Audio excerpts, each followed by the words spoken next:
I did this for so long and I was like, why do I feel jittery and anxious and literally like I'm about to explode? My mind is habitually going back to my gratitude list. Too bold, too blunt? I hope not. This is all coming from a place of love. These are different.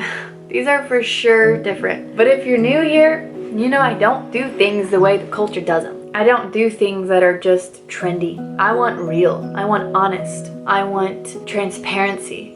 And that's why I'm here, and that's why I'm jumping, if you will, jumping into this industry of, quote, healthy living. But we're doing it different here, okay? I have 10 healthy living habits that are small, that are so simple. If you take one or two of them, your life will go in a different direction because we are focusing on stewarding the body instead of idolizing the body. That just leads to emptiness. But if we support our body so that we can handle what we need to handle in the day, I feel like that's what healthy living is. It's not weighing a certain weight, fitting into your jeans, or looking a certain way, or doing what the crowd is doing. It's going around the crowd saying, I'm doing what works for me and being confident in that. So these are different. And I'm glad that they're different because I want to give you relief and freedom to do your own thing and actually genuinely live with wellness. I'm really glad you're here. If you enjoyed this, stay a while, do the things, notifications, if you feel like it, no pressure.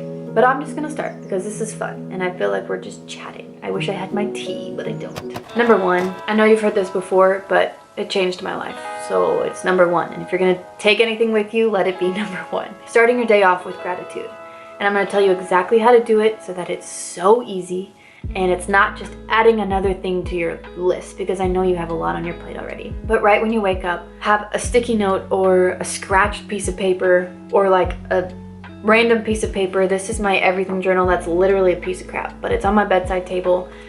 And when I wake up, I lean over and I write down 3 things that I'm grateful for. It takes me about 15 seconds, but it starts my day off in a positive mindset. I'm sharing this because I've been doing this for over a year, and I have been noticing that in the hardships that I face in a day, even when my life feels like it's shattering, my mind is habitually going back to my gratitude list. And that wasn't me. It wasn't me in the moment saying, I need a break. It was literally my mind doing this. It was fascinating the first time it happened. I was like, whoa, this is actually working. So I don't know, that's my story. I'm a little bit dramatic, I know that, but there's so much power to starting your day off in a positive mindset. If you do it over and over and over, it's gonna change your life.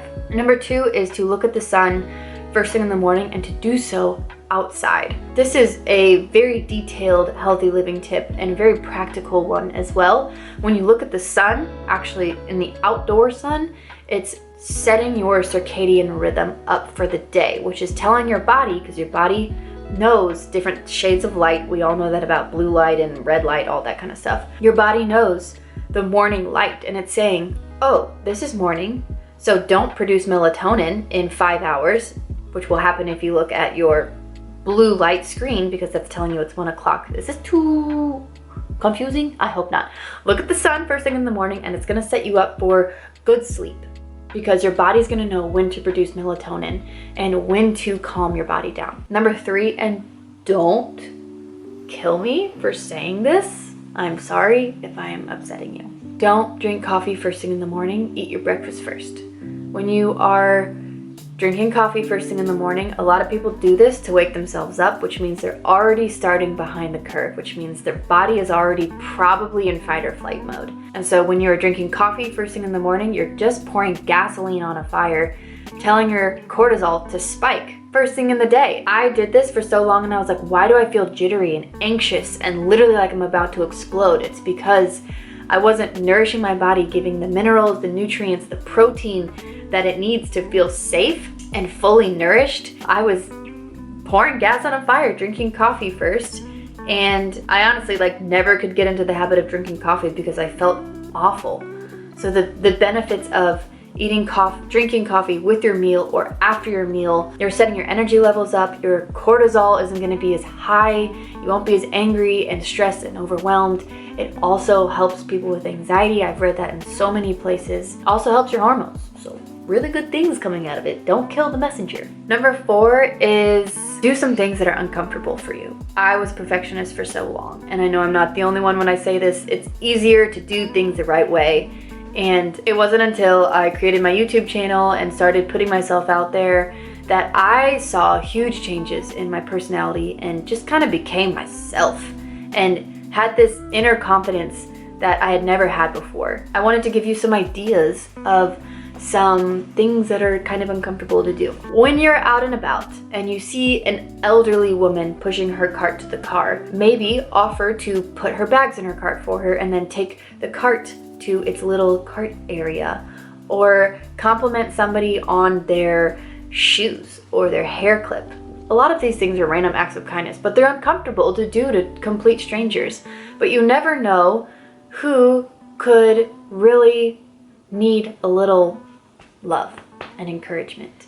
Those are just a few things. Also, stepping outside of your comfort zone, walking in and asking for a job application, or starting the YouTube channel that you've been wanting to start for a very long time. It took me too long to start this. Those are just some ideas of putting yourself in situations where you're forcing yourself to grow. And if you just take that thing with you, you're gonna see a change in your life. Number 5 is taking care of your skin. There's a lot of things about skin out there. I sure know that. I wear Beautycounter. Also, sometimes I put beef tallow on my face. Don't hate. But I feel like I do have good skin, and healthy skin starts from what you're eating. So don't believe those companies that say this is going to get rid of your acne. It really starts with how your body is absorbing nutrients and whether or not you're eating things that are stressing out your body and causing acne to pop up. Number 2, stop overwashing your face. You're stripping the microbiome on your skin when you're constantly washing it with hot water or soap and soap and soap and soap and soap. I just splash my face with cold water in the morning, apply some of my favorite Beautycounter products, and I put my makeup on. At the end of the day, that's when I use my Beautycounter face wash. As you can see, I prioritize non-toxic products, and then I wash my face with cold water in the morning. That's my routine. And I eat really clean. I hope I'm not being insensitive to people who are struggling with acne there, but it's so much simpler than you think, and it's not about the products as much as it is about your hormones and what you're feeding your body. And again, if you're drinking coffee first thing in the morning, you are just exploding your stress hormones, and that's not gonna help your face. Too bold, too blunt? I hope not. This is all coming from a place of love and things that I had to learn myself, okay? I went through all of these. Number 6 is stop drinking tap water. I don't like the fact that I'm saying stop. I want to be more encouraging in my words. Filtered water is very beneficial for the body, and it hydrates you a lot more than toxic tap water and toxic plastic water bottle water. Is that nicer? I hope so. See, I'm working on things all the time, okay, people? We rely on Epic water filters in our house to easily drink the tap water, but have it filtered. Tap water is just packed with toxins and chemicals that are cleaning the water. And when you drink that, you're drinking those chemicals and it's depleting you of nutrients. It's not restoring your hydration, it's actually stripping you. And then there's a lot of harmful toxins in their cheap plastic water bottles. So we, and my family, heavily rely on Epic water filters. We have the water dispenser that we keep right next to our sink in our kitchen, and then we also have the Epic water filter water bottles where we just take these everywhere with us. Tate and I both have one, and my kids have one that they share. It's just really nice to know that this is something I don't have to worry about, and it's an incredible habit that you guys can pick up today. I have been working with Epic water filters, and I'm hesitant to share that even though it's awesome and so much fun. I love their company. But I don't want this to be like a marketing ad. It's something that we truly rely on in our family.